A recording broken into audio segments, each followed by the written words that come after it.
परमात्मने नमः। यथार्थ गीता, श्रीमद् भगवद गीता, अथ षष्ठोऽध्यायः। तत्रैकाग्रं मनः कृत्वा यत चित्तेन्द्रियक्रियः उपविश्यासने युञ्जात् योगमात्मविशुद्धये। उस आसन पर बैठकर ही ध्यान करने का विधान है। मन को एकाग्र करके चित्त और इंद्रियों को, क्रियाओं को वश में रखते हुए अंतःकरण की शुद्धि के लिए योगाभ्यास करें। अब बैठने का तरीका बताते हैं।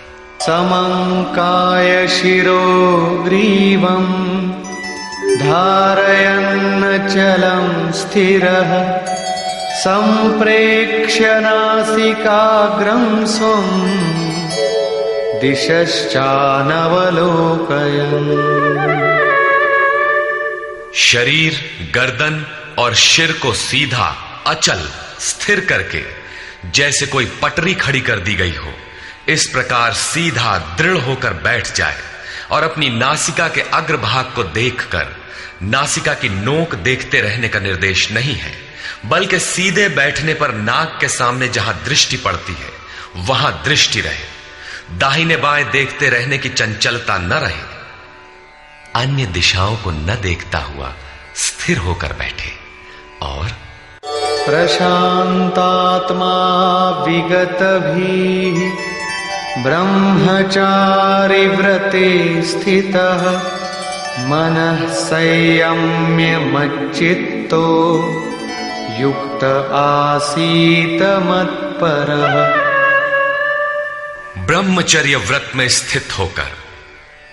प्रायः लोग कहते हैं कि जननेंद्रिय का संयम ब्रह्मचर्य है, किंतु महापुरुषों की अनुभूति है कि मन से विषयों का स्मरण करके, आंखों से वैसे दृश्य देखकर, त्वचा से स्पर्श कर, कानों से विषयोत्तेजक शब्द सुनकर जननेंद्रिय संयम संभव नहीं है। ब्रह्मचारी का वास्तविक अर्थ है ब्रह्म आचरति स ब्रह्मचारी।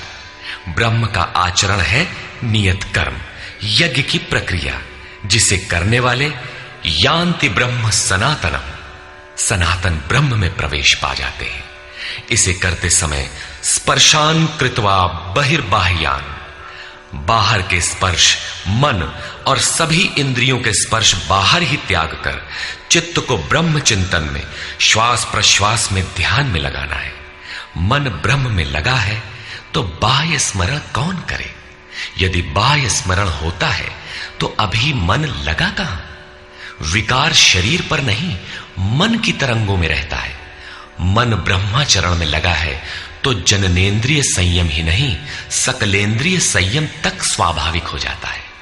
अतः ब्रह्म के आचरण में स्थित रहकर भय रहित और अच्छी प्रकार शांत अंतःकरण वाला मन को संयत रखते हुए मुझ में लगे हुए चित्त से युक्त मेरे परायण होकर स्थित हो। ऐसा करने का परिणाम क्या होगा?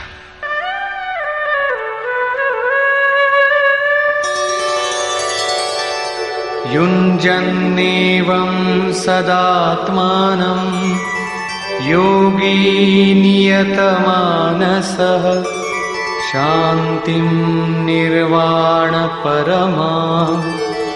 मत्संस्थामधिगच्छति। इस प्रकार अपने आप को निरंतर उसी चिंतन में लगाता हुआ संयत मन वाला योगी मेरे में स्थिति रूपी पराकाष्ठा वाली शांति को प्राप्त होता है। इसलिए अपने को निरंतर कर्म में लगाए। यहां यह प्रश्न पूर्ण प्राय है।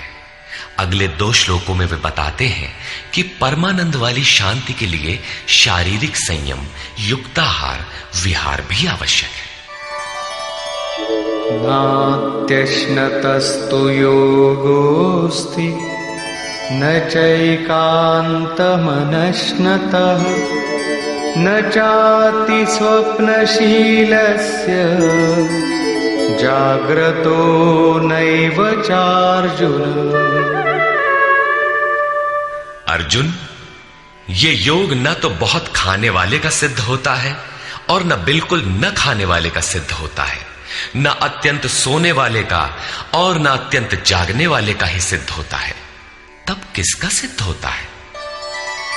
युक्ताहार विहारस्य युक्तचेष्टस्य कर्मसु युक्तस्वप्नावबोधस्य योगो भवति दुःखः। दुखों का नाश करने वाला ये योग उचित आहार विहार, कर्मों में उपयुक्त चेष्टा और संतुलित शयन जागरण करने वाले का ही पूर्ण होता है। अधिक भोजन करने से आलस्य, निद्रा और प्रमाद घेरेंगे, तब साधना नहीं होगी। भोजन छोड़ देने से इंद्रियां क्षीण हो जाएंगी, अचल स्थिर बैठने की क्षमता नहीं रहेगी। पूज्य महाराज जी कहते थे कि खुराक से 1.5-2 रोटी कम खाना चाहिए। विहार अर्थात साधन के अनुकूल विचरण, कुछ परिश्रम भी करते रहना चाहिए। कोई कार्य ढूंढ लेना चाहिए, अन्यथा रक्त संचार शिथिल पड़ जाएगा, रोग घेर लेंगे। सोना और जागना आयु, आहार और अभ्यास से घटता बढ़ता है। महाराज जी कहा करते थे, योगी को 4 घंटे सोना चाहिए और अनवरत चिंतन में लगे रहना चाहिए। हट करके न सोने वाले शीघ्र पागल हो जाते हैं। कर्मों में उपयुक्त चेष्टा भी हो, अर्थात नियत कर्म आराधना के अनुरूप निरंतर प्रयत्नशील हो।